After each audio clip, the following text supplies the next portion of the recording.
Okay, so this is example 2, but it's a sex-linked Punnett Square monohybrid.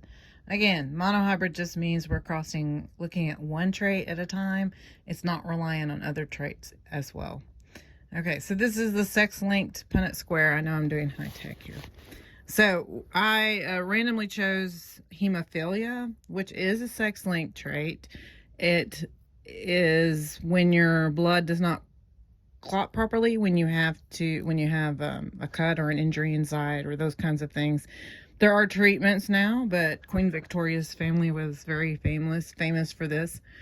And people used to be lost a lot because of early in their lives. This does tend to be carried more, or not carried. The trait tends to display itself most often in males, but that does not mean that females cannot get it. They can get it. It's just more uncommon, and this is why. These are sex-linked recessive traits. When we generally talk about sex-linked traits, we're talking about traits that are on the sex chromosomes. You have 23 pairs of chromosomes for a total of 46 chromosomes in your body. 23 of those chromosomes came from your mother, 23 came from your father, unless there's some sort of chromosomal disorder. In this case, what is happening is that of those 23 pairs, there is one pair that is sex chromosomes that are generally found to have to do, with not gender per se, but at least biological sex to this point at some level. So what we're dealing with here is the female will always be XX for these Punnett squares. The males are going to be XY. And again, the colors are just to help show where the letters go. They're not significant in the genetic world at all. So this means that biologically your chromosomes code for a female, and this is biologically your chromosomes are coding for male traits in general. So a sex-linked trait can be recessive or dominant. Duchenne's muscular dystrophy, hemophilia, red-green color blindness, all those things tend to be recessive sex-linked traits. I'm really only familiar with the recessive ones. But so in this case, hemophilia, in order to have hemophilia, you would need to have 2 little h's or 1 little h, only little h's. So you'd need only little h's. In order to be normal, you need to have at least 1 big H. Apologize for the film quality. So what happens here is, so if we have, and I'm making these up, if we have a female that is a carrier for hemophilia, but herself does not have hemophilia, she has the trait for being normal, plus she carries the gene for hemophilia, which means she could pass it on to her children, but she is not going to have it herself. If the father does not have hemophilia, then his trait would be big H. You do not put a letter on the Y. So you do crosses like you do any other Punnett squares. You put the female's genes typically on the top, but you take the X with the letter.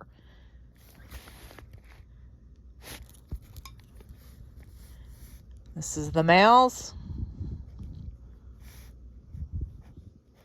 We always tend to put the Y on the outside. So if I'm going to do the males traits coming across first, then I'm going to just bring these across. And again, if it's a lower level letter, lowercase letter, I would put it on the outside. And then this is a Y. We tend to this is just for convention. It makes it easier to look at. So that's the male's genes. The female's genes, in this case, are X big H, X big H, X little h, and X little h. So then we go and look at, these are the genotypes. But what do those genotypes mean? What do they code for? So if we look at this one, because this is a she, this is a female who is normal. This one right here is a female who's a carrier, but she also is normal.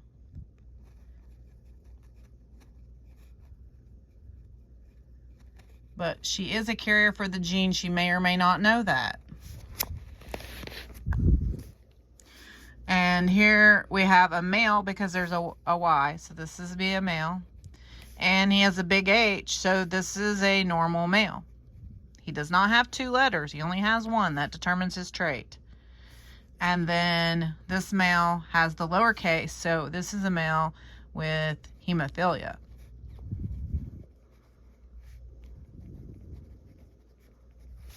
Okay, so what we're actually saying, if we take the look of this overall, there is a 25% chance that the kid is going to have hemophilia. A 1 out of a 4 probability, but a 25% chance. But if we look at just the males, we're only looking at these guys right here. There's 2 of them. So to make up 100%, each is worth 50%. There is a 50% chance that the males will have hemophilia. Or a 1 out of 2. Now, if you look at the females up top, none of those females have it. So none of the daughters with a normal male father are going to have hemophilia. But if the mother's a carrier, then of course we do see 50% of the males, or 25% over all of the children, having hemophilia. So you can look at it that way. Now, it's different if the male has hemophilia, then what you're looking at is the male has an X with a little h and a Y. So the male is going to give all of his sons the Y, because in order to be a son, you have to have Y. But all of the females are going to be given that lowercase h.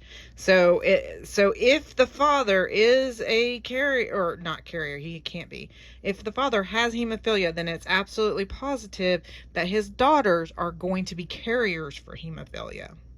The only way they themselves would have hemophilia would be if mother was a carrier, or if she, which is unlikely, but if she also were a carrier. So if she, had hemophilia. So if she was X little h, and dad was X little h, Y, then all the kids are going to have hemophilia.